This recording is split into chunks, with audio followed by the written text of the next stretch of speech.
Kalandabs and welcome to my channel. At ngayong hapon, isang on-the-spot tanungan kasama ang isang sweet lover vlogger.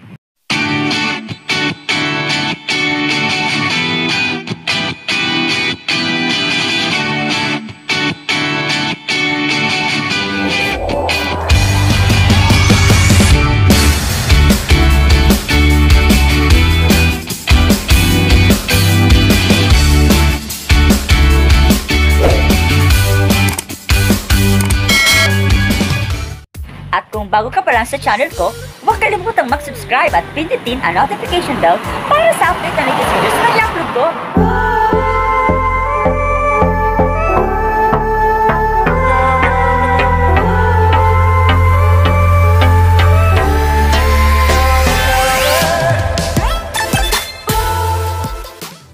So ito na guys, dahil sa medyo nagkaroon ng problema yung ating live stream kanina at medyo accidentally kung ata napindot yung delete.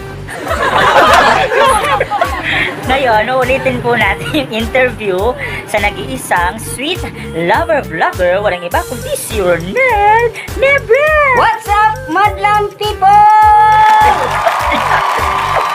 Okay, ito yung ating tanong. So, dahil sa nawala yung aking live stream kanina, dahil nabura ko. Ngayon, ulit tayo ng ating interview kasama ang sweet lover vlogger na si Ronel Nebres. Okay. Si Ronel Nebres ba ay taken or single? Married and with a 3 daughter. 3 daughter. Okay. So, ilang taon na ba kayong kasal ng iyong wifey? 1998, 22 kami sa December 28. 22 years ng kasal. 22 years ng Yes. kasal. Wow! So, ano ba yung sekreto ng ganyang relationship na paano kayo umabot sa ganung katagal na relationship? Are you faithful? Yes, I am faithful and sweet lover. Alam niyo guys, actually kanina na-interview ko na siya lahat. Kaso, ewan ko pa. Nawala. Parang hirap ulitin yun. Anyways, eto pa. Ilang taon kayo na, ilang taong gulang ba kayo nagkakilala ng yung wifey at saan?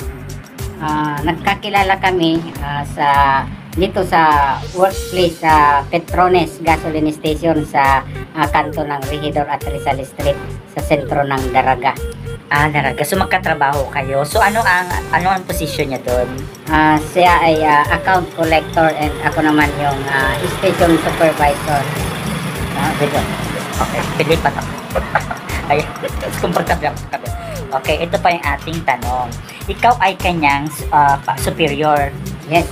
So hindi mo siya, paano pinagagalitan mo rin siya or may special treatment? Pagdating sa trabaho, talagang trabaho. Walang personalan. So paano dumating sa punto na nagkagustuhan kayo? Siyempre sa sobrang closeness na lang namin and lagi kaming may banding every weekend after namin nang makuha yung payroll at siyempre good time kami and yung siyempre lahat kami single yung aming payroll inuubos lang namin sa good time lalo na nauuso noon yung mga video okay. Video okay. So ibig sabihin doon kayo nagka-developan na sa outing banding. Yes. So, ilang jamming bago kayo tumuka? Hindi na mabilang kasi Hindi na mabilang. hindi na mabilang yung jamming namin bago naman kami magkagustuhan. So, siya yung first kiss. Hindi naman. Kasi hindi naman siya yung first girlfriend ko. Ilang girlfriend ka? Yung talagang sabi, pangalawa lang talaga siya. Pangalawa siya sa naging girlfriend. Pangalawa. Okay, ito. Ano sa tingin mo ang nagustuhan sa'yo ng iyong asawa? Ang nagustuhan siguro sa akin yung mapagmahal and maalalahanin sa isang tao na special sa akin.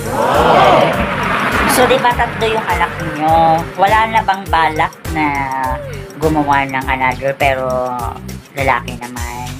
Hindi naman actually kami nagbabalak ganyan. Pero sabi ko kung pagbigyan ulit kami ng biyaya ni Lord, tatanggapin namin ang buong buo dahil isa yan na talagang napakalaking biyaya sa amin. So kaya pa ng tuhod.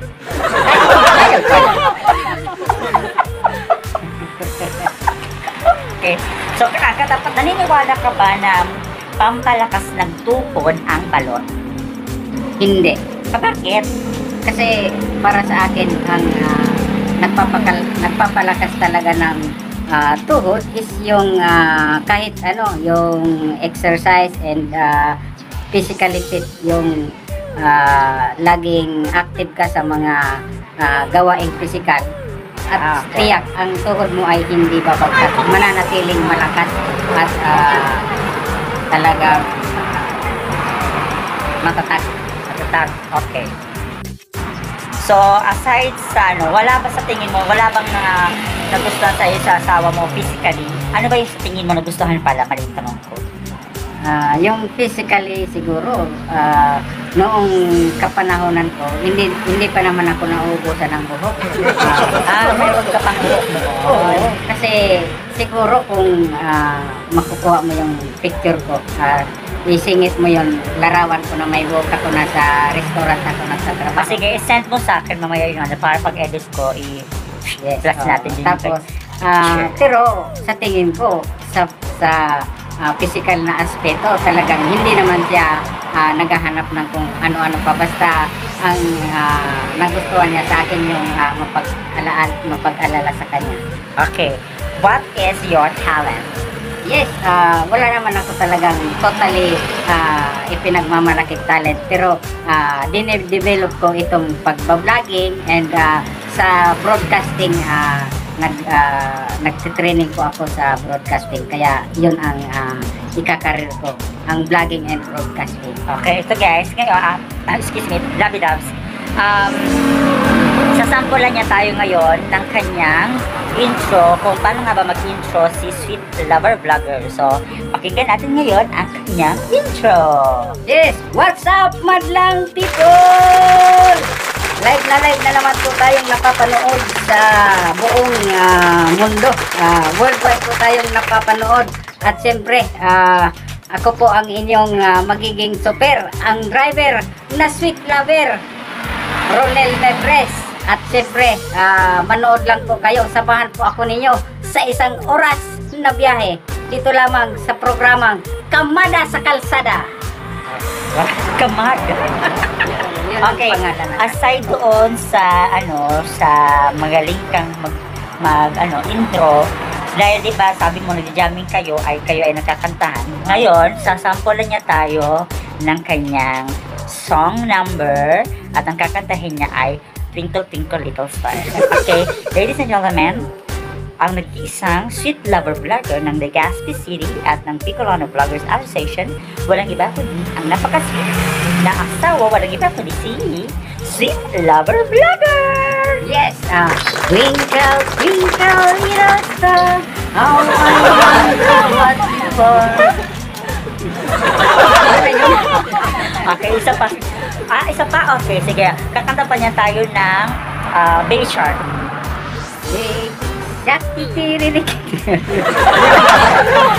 Okay, ang balita ko pa, ito pala ay dating dancer. So ngayon, bibigyan tayo ng sayo. Ako yung magbibigay mga kalabidaps ng tugtog. And then, sasayaw si Sweet Lover Vlogger. So, saglit-saglit lang daw. Titignan natin kung gaano nga ba katalento ang mga si Sir pagdating sa mga ganitong sayawan. So, ako magkakanta guys ha. Da da da da da dan tan tan tan tan.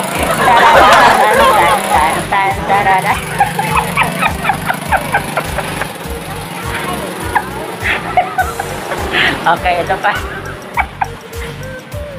Kung ikaw ay isang pagkain, ano ka at bakit? Bicol Express. Bakit? Maanghang, nakakagana sa pagkain and hindi nakakasawa. Hindi nakakasawa. Hindi ba yun high blood? Siyempre, kapag nasobrahan, high blood din ang aabot. Tsaka di ba yun, almorans? Hindi naman.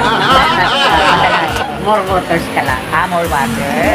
So, ikaw pala ay certified Bicolano kasi mahilig ka rin sa maanghang. Yes. Okay. Kahit ako'y sweet lover, pero spicy Bicolano. So, nakakatakot ka din magalit. Kasi di ba, pwede ka din magpaanghang magsalita, gano'n. Ganon talaga kapag nasobrahan na sa anghang talagang mainit. Okay, ano ba yung sa tingin mo mapapagalit sa'yo? Kapag yung isang kamalian ay paulit-ulit. Hindi ako sanay sa paulit-ulit. Gano'n? So, mga ilan kayang mga pagkakamali ang kaya mong patawarin? Hanggang sabi nga, 1 is enough, 2 is too much, 3 is a poison that kill a person. Ganon. 1 is enough. Saan ba yung galing? Guinness? Saan yun? Basta sa akin, tago-tago ko yun. So, paano di ko nalaman yung sa teacher? Eto naman. Kung ikaw ay isang hayop, ano ka at bakit? Ako'y isang pusa. Bakit pusa? Mapagmatyag, mapakiramdam at mahilig kumabol at habulin din. Gano'n? So, mahilig ka ano sa Bicol yun? Yung sa Bicol, mangunas. So, nangungunas ka talaga ng isda? Hindi, kapag natatakipan na, ibig sabihin, pinoprotektahan na yun. Hindi ko na Di ba ang pusa, di ba, kinagano pa yung takip? yung sabi, yun talaga yung pusa na lagalag. Ikaw, ano kasi pusa? Ako yung mabait na pusa. Ikaw yung parang pangket? Yes, Yung parang crossbreed? Friend ng people, yung spoiled sa people. Spoiled. Okay. Kung bibigyan ka ngayon ng pagkakataon na manalo ng 1 million pesos, ano ang gagawin mo sa 1 million? Bibigyan mo pa si Bon James ng 1 million? Siyempre, hindi ko naman ibibigay sa kanya lahat na 1 million, pero may share din sa kanya para sabi nga ang taong nangangailangan ay dapat tulungan. Pwede bang i-advance ko na? Oo, maya-maya lang. Nag-isuhan na kita ng check. Okay, ito pa. Bago tayo magtapos ng ating on the spot tanungan, ano yung masasabi mo ngayon sa mga magkakarelasyon tulad ni Miles noon na nagkamali na maraming chicks? Ikaw ba ay never na ng chicks nung nagkaroon ka na ng girlfriend? Stick to one kasi ako.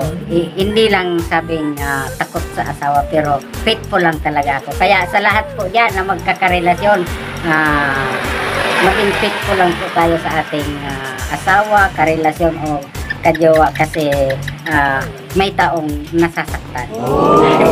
Okay, bago tayo magtapos ng ating honest patanungan, bibigyan natin ng mga fast talks itong ating bisita ngayong hapon na si Sweet Lover Vlogger. Okay, ito na ating fast talk. Lights off or lights on? Lights off. Sex or chocolate? Both. Talikod o harap? Mas maganda ang harap. Taas o baba? Both. Malabnaw o malabnaw o malabkit? Middle. Ikaw ba ay ducks o jutes? Hindi pwede sabihin na hindi. Wala or none, diba? Pumili ka doon, ducks o jutes? Hindi ko kasi alam yan eh. Paano ako pipili? Hindi ko alam yung tanong na yun. Yung ducks and jutes, yung si ano po? Small. Sorry, yung pumili ka doon, small, medium, or large? Medium lang. Pinoy. Pinoy. Pero matatag. So, pwedeng sabitan niya ng mga Kaldero. ano na yun? Siyempre. Okay, sa susunod na segment, ipapakita niya guys. Okay. Any message sa ating mga viewers? Yes, sa lahat ng mga viewers, maraming salamat po sa patuloy na pagsusuporta sa aking YouTube channel, Sweet Lover Vlogger, at siyempre itong aking idol na si Bon James D sa kanyang YouTube channel. Huwag po kayong magsasawang sumuporta at pwede po ninyong i-share yung kanyang mga content dahil talagang marami po kayong dapat abangan sa kanyang mga content. So, ayan mga kalabidab, sa isa na namang panibagong on the spot yung ating nasasayan. First, on the spot tanungan under the ECQ. At dahil kanina ay nawala yung aking nakaiulit-ulit. Okay, maraming salamat, and again shout out sa lahat ng mga Bicolano vloggers from Camp 1, Camp 2, Bicolano vloggers, solid supporters, and yung ating mga kaibigang OFW at yung mga magagaling sa LS. Maraming salamat sa pagsama sa amin ngayong hapon, at abangan nyo ang mga susunod pa naming vlog. Again, support Bicolano and Filipino vloggers. This is Bon James D, ang vlogger na true lover. Ow, ow! And siyempre, ako po ang sweet lover vlogger, ang driver na sweet lover. Bye!